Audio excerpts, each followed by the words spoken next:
बातमीपत्रामध्ये आता पाहणार आहोत प्रत्येक जिल्ह्यातली बातमी अतिशय वेगवान स्वरूपात बातमी 36 जिल्ह्यांची या बुलेटिनमध्ये सुरुवात करू।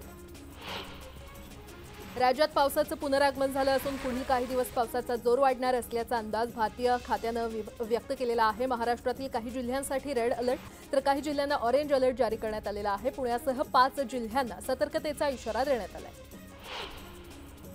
हवामान खात्यानं दिलेल्या माहितीनुसार आज राज्याच्या विविध भागात जोरदार पावसाचा इशारा देण्यात आलेला आहे। ठाणे, रायगड, रत्नागिरी आणि सिंधुदुर्गासाठी ऑरेंज अलर्ट जारी करण्यात आलाय तर काही ठिकाणी अतिमुसळधार पावसाची शक्यता वर्तवण्यात आलेली आहे। कोकणासह मध्य महाराष्ट्रातील घाटमाथ्यावर मंगळवारपर्यंत जोरदार ते अतिजोरदार पावसाचा अंदाज आहे। हवामान खात्याकडून कोकणात ऑरेंज अलर्ट देण्यात आलाय तर विदर्भात देखील पुढील 5 दिवस वादळी पावसाची शक्यता असल्याचा इशारा भारतीय हवामानशास्त्र विभागानं दिलाय। कमी दाबाचं क्षेत्र निर्माण झाल्याने मान्सून सक्रिय झालेला आहे। शनिवार रविवार कोकण मध्य महाराष्ट्राच्या घाटमाथ्यावर मुसळधार पाऊस झाला तर उत्तर महाराष्ट्र, मराठवाडा आणि पश्चिम विदर्भात देखील जोरदार पाऊस होतोय। त्यामुळे राज्यात 29 ऑगस्टपर्यंत पावसाचे दिवस राहणार आहेत। मराठवाड्याची तहान भागवणाऱ्या जायकवाडी धरणात देखील पाण्याची आवक वाढलेली आहे। धरणात 27,562 क्युसेकनं पाण्याची आवक सुरू आहे। यामुळे जायकवाडीतील पाणीसाठा 38.10% आलाय। जळगाव जिल्ह्यातील हतनूर धरणाचे 41 पैकी 20 दरवाजे पूर्णपणे उघडण्यात आलेले आहेत। सद्यस्थितीमध्ये धरणातून 97,046 क्युसेक इतक्या वेगानं पाण्याचा विसर्ग केला जातोय। तापी नदीकाठच्या गावांना प्रशासनाकडून सतर्कतेचा इशारा देण्यात आलाय। कोयना धरण क्षेत्रातील पावसानं वार्षिक सरासरी देखील मागे टाकले। धरण क्षेत्रामध्ये रविवारी 8 तासात सरासरी 65 मिलीमीटर इतक्या पावसाची नोंद झाली आहे। मोखाड्यात गेल्या 2 दिवसांपासून मुसळधार पाऊस कोसळतोय आणि त्यामुळे धरण क्षेत्रामध्ये देखील त्याचा परिणाम झालाय। मुंबईला पाणीपुरवठा करणारे मोखाड्यातील मध्य वैतरणा धरण हे तुडुंब भरलेलं आहे। त्यामुळे मुंबईकरांच्या पाण्याची चिंता मिटली आहे। राज्यातील सुमारे 1.25 कोटीपेक्षा जास्त ज्येष्ठांसाठी ज्येष्ठ नागरिक महामंडळ स्थापन करण्याचा निर्णय मंत्रिमंडळ बैठकीत घेण्यात आलेला आहे आणि या निर्णयामुळे ज्येष्ठ नागरिकांना म्हातारपण, बेरोजगारी, आजारपण आणि विकलांगता यामध्ये संरक्षण मिळेल आणि त्यांचा वृद्धापकाळ सुसह्य होण्यास मदत होईल। सणासुदीबरोबरच लग्नसराईसाठीच्या खरेदीमुळे सोन्या चांदीच्या भावात चढ उतार होताना दिसतोय। आज घडीला सोन्याचा भाव प्रति तोळा 71,100 रुपये इतका आहे। मात्र दिवाळी सोन्याचा दर हा प्रति तोळा 75,000 जाईल अशी शक्यता सराफा बाजारानं वर्तवली आहे।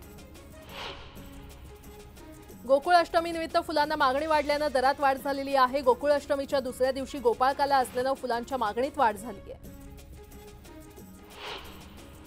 राज्यातील शेतकऱ्यांच्या कृषी पंपांना दिवसा अखंडित वीज पुरवठा करण्याचा निर्णय घेण्यात आलेला आहे आणि यामुळे राज्यातील 100% कृषी पंप ग्राहकांना दिवसा वीज पुरवठा करण्याचा उद्देश साध्य होणार आहे। मुंबईत म्हाडाच्या घरांच्या किमती कमी होण्याची शक्यता आहे। रेडी रेकनरशी संबंधित विक्री किंमत निश्चित करण्याचं धोरण आहे आणि त्यामुळे सरप्लस अंतर्गत मिळालेल्या घरांच्या किमती जास्त आहेत। त्या किमती कमी करण्याबाबत लवकरच निर्णय घेण्यात येणार आहे। सायन येथील म्हाडाची जमीन सहकार भवनासाठी मुंबई जिल्हा मध्यवर्ती सहकारी बँकेसाठी 30 वर्षांकरता भाडेपट्टा धोरणानं देण्याचा निर्णय मंत्रिमंडळ बैठकीत घेण्यात आलेला आहे।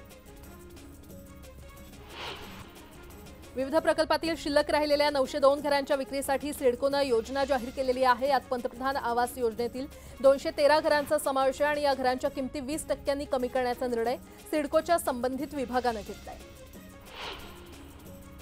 पश्चिम रेल्वेवर तब्बल 35 दिवसांचा मेगा ब्लॉक घेण्यात येणार आहे। गोरेगाव आणि कांदिवली दरम्यान 6वी मार्गिका टाकण्यासाठी हा ब्लॉक घेतला जाणार आहे।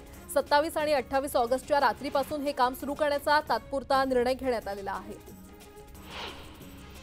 फार्मसी अभ्यासक्रम पूर्ण केलेल्या विद्यार्थ्यांना आता फार्मासिस्ट म्हणून नोंदणी करण्यासाठी एक्झिट परीक्षा द्यावी लागणार आहे। आयुर्विज्ञान विभागाच्या राष्ट्रीय परीक्षा मंडळानं या एक्झिट परीक्षेचं वेळापत्रक जाहीर केलं आणि त्यानुसार 13 सप्टेंबरपर्यंत विद्यार्थ्यांना या परीक्षेसाठी अर्ज भरता येणार आहे तर ऑक्टोबरमध्ये या परीक्षा घेतल्या जाणार आहेत। गोविंदा पथकानं सरावासह मंगळवारी दहीकाल्याच्या दिवशी क्रेन, दोरी आणि सुरक्षिततेसाठी सेफ्टी बेल्ट पुरवावेत असे आदेश पालकमंत्री दीपक केसरकर यांनी मुंबई महापालिका प्रशासनाला दिलेले आहेत। अवघ्या महामुंबईला आता उत्सवाचे वेध लागलेले आहेत आणि याचा श्री गणेशा दहीहंडीनं होणार आहे। मुंबई आणि ठाणे शहर गोविंदामय झाले। मुंबईसह ठाण्यामधील हंड्या फोडण्यासाठी गोविंदा सज्ज झालाय। लाख मोलाच्या हंड्यांसाठी थरावर थर रचून सलामी दिल्यानंतर मुंबईचा गोविंदा हा विक्रम रचण्यासाठी सज्ज आहे। देशातील सर्वात श्रीमंत गणेशोत्सवांमधील एक असलेल्या किंग्स सर्कल येथील जीएसबी मंडळाच्या महागणपतीला यंदा 400,58,00,000चं विमा संरक्षण देण्यात आलेलं आहे। या मंडळाच्या गणेश मूर्तीसाठी यंदा 66 किलो सोनं, 325 किलो चांदीचा वापर करण्यात आलाय।